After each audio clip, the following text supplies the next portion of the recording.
antes que aconteça o barulho, falando sobre realmente o que uma palavra dura pode fazer com a pessoa. Gente, eu não sou, assim, uma pessoa, assim, que gosto, não é de criticar, mas às vezes eu tenho que verificar algumas coisas que estão acontecendo ao redor e as pessoas não estão parando para pensar as coisas que acontecem. Gente, isso já aconteceu comigo, eu já passei por essa experiência também de ter palavras duras, né, muito sério, né, e eu sei muito bem o que é uma vida dura. Então, existem vários momentos duros que a gente passa na vida em que a gente não consegue ser suave. Isso acontece de vez em quando, isso é normal, isso às vezes, de vez em quando acontece comigo, que nem quando eu falar sobre o Natal, né? Que as crianças gostam muito do Papai Noel, isso, aquilo, outro, né? Então, eu enxergo o Papai Noel de uma outra maneira, que é o São Nicolau, né? Que é o santo mesmo de verdade, e os meus pais, né? Então, praticamente assim, é a pura realidade, né? Então, por exemplo, desde quando eu me percebi que eu me entendi por gente, o meu Natal toda a vida foi realístico. Não foi aquele Natal que tive tempo de fantasiar, não deu tempo. Então, é realístico mesmo, é realidade e pronto, final. Tem esse negócio comigo, né? Então, assim, um lado é triste porque eu era uma criança, porque eu queria muito sentir a magia realmente do Natal, eu queria sentir aquele brilho, né? Então, eu achava interessante o Papai Noel, né? Então, quer dizer, a pessoa que se veste Papai Noel, ele recebe uma espiritualidade muito forte, né? Então, representa realmente um santo, né? Então, justamente é isso que eu queria sentir. Só que o meu pai não entendia isso, né? Então, ele achava que a gente tinha condições, só que ele escondia os problemas. Não é para esconder o problema, tudo bem, deixa eu falar, né? Então, o assunto que eu estou querendo dizer agora é falando sobre palavras duras. O cuidado que nós temos que ter na hora de realmente criticar as coisas, o cuidado que a pessoa tem que ter na hora de realmente conversar com a pessoa. Eu acho assim muito feio quando você é um sacerdote, né?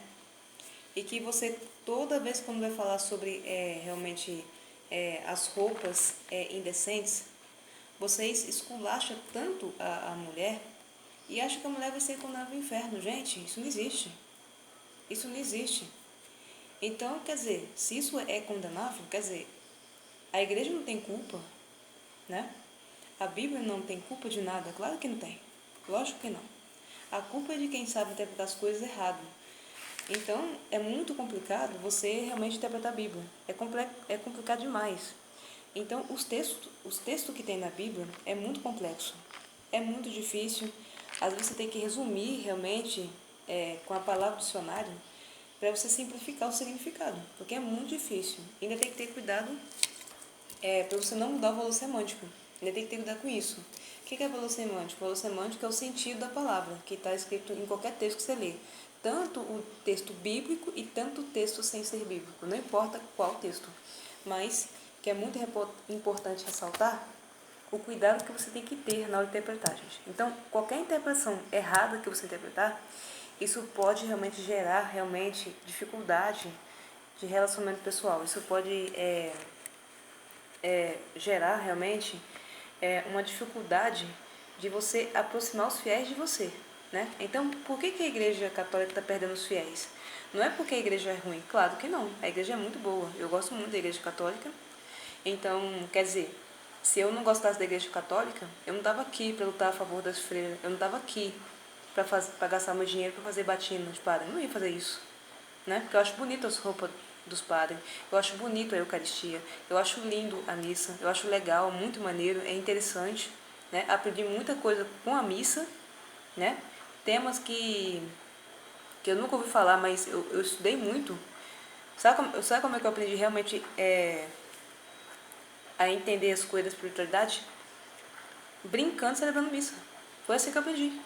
Entendeu? Foi uma brincadeira muito legal, boa, né? E é uma brincadeira educativa. Não é uma brincadeira errada, é uma brincadeira boa. Por quê? Porque é uma brincadeira que aproxima você de Deus, né? Então, eu não vejo problema nenhum as crianças brincar de celebrar a missa. Eu já brinquei muito quando tinha 9 anos de idade. Eu fui a primeira menina a celebrar a missa. Muito difícil. Geralmente quem faz são os meninos. Eu sou, no caso, a única menina do Brasil, né, a celebrar a missa mesmo de verdade, brincando mesmo, né? Pegava o lençol, achava que aquilo era casulo, que o padre celebrava. Você vê que eu desde criança eu tinha noção que era casulo, né? Botava o casulo por cima, né?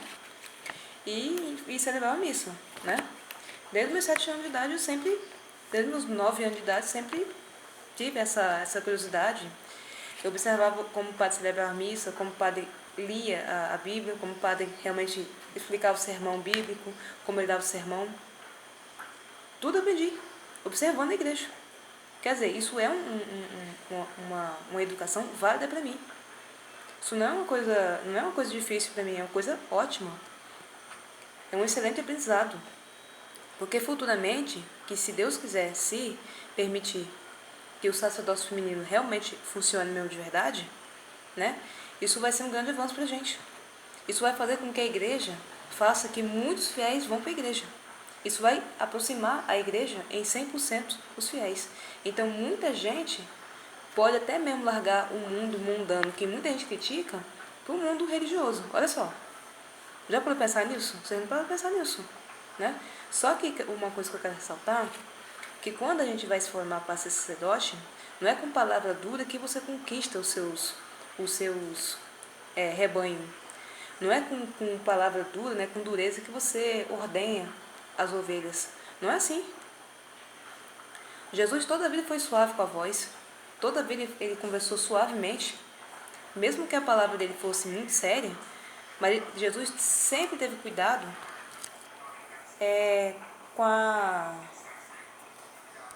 Então Jesus toda a vida foi suave na hora de dar o sermão, né? Realmente e ordenhar, né, as ovelhas. Ele sempre ordenhou as ovelhas na forma saudável, sem agredir, sem afastar ninguém. E eu quero falar uma coisa muito importante. Bom, voltando ao assunto aqui, né? Então, quer dizer, vocês sacerdotes que estão começando ou quem já está atualizando, né? Eu admiro muito, né, sacerdotes se formarem, ter realmente um conhecimento acadêmico muito grande, mas às vezes vocês têm que ter muito cuidado, realmente, na hora de vocês interpretar realmente a escritura da Bíblia e na hora do sermão, porque às vezes o excesso de sermão pode realmente afastar os fiéis da igreja. Outra coisa muito interessante que eu quero falar com vocês é que Jesus conduziu realmente o seu rebanho no caminho correto, na forma suave e educadamente, sem precisar realmente de ser irmão sério.